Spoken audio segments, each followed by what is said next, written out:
রাজনগর ব্লকের 11টি জায়গায় বুধবার নির্বাচনী প্রচার করলেন তৃণমূল প্রার্থী শতাব্দী রায়। আগামী 13 মে বীরভূম লোকসভা কেন্দ্রের 42 নম্বর আসনের জন্য ভোট গ্রহণ করা হবে। এই কেন্দ্রে তৃণমূলের প্রার্থী নির্বাচিত হয়েছেন গতবারের বিজয়ী প্রার্থী শতাব্দী রায়।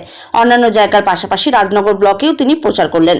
বুধবার সকাল প্রায় 10টা নাগাদ রাজনগর ব্লকের তাঁতিপাড়ার হাটতলায় তিনি নির্বাচনী প্রচার শুরু করেন এবং এরপর বিভিন্ন গ্রামে নির্বাচনী প্রচার করে বেলেরা মা দুর্গা মন্দিরে পুজো দেন এবং চন্দ্রপুর অঞ্চলের পাতাডাঙ্গা গ্রামে সন্ধ্যা প্রায় 6টা নাগাদ তিনি তার নির্বাচনী প্রচার এদিনের মতো শেষ করেন। বুধবার শতাব্দী রায় রাজনগর ব্লক তৃণমূল কংগ্রেসের সভাপতি সুকুমার সাধু সহ অন্যান্য তৃণমূল নেতৃত্বদের নিয়ে রাজনগরের বিভিন্ন অঞ্চলের 11টি জায়গায় নির্বাচনী প্রচার করেন। শতাব্দী রায় নির্বাচনী প্রচারে গিয়ে লক্ষ্মীর ভান্ডার সহ রাজ্য সরকারের বিভিন্ন প্রকল্পের কথা তুলে ধরেন।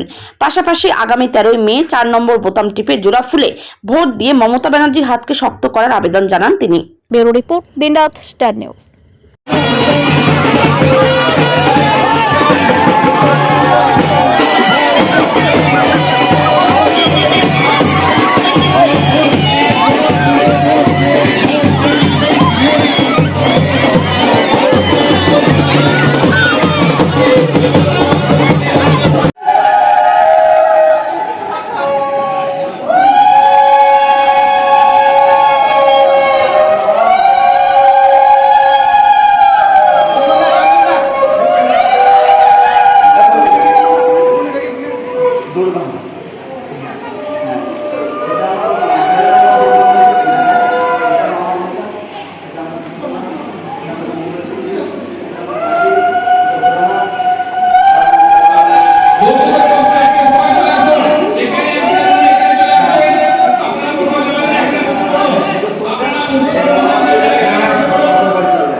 বলেছিল 500 টাকা 1000 টাকা করবো, 1000 টাকা 1200 করবো, সেটাও করেছে।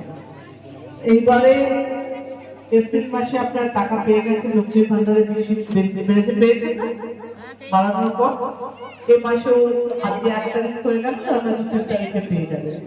আপনি ভোট দেবেন 13 টাকা।